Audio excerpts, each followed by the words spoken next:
Ben Yüzbaşı Esat Oktay Yıldıran, Diyarbakır Askeri Cezaevi İç Güvenlik Amiri.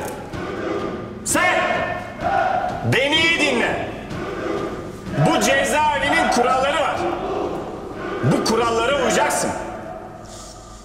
Burası bir cezaevi değil, askeri bir okuldur. Kurallara uyarsan rahat edersin.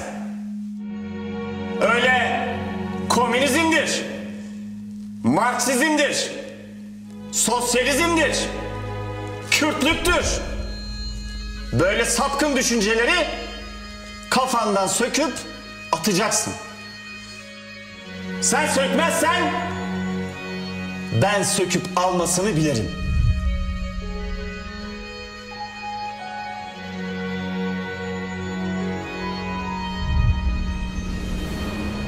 Ben özgürlük davası adına konuşuyorum.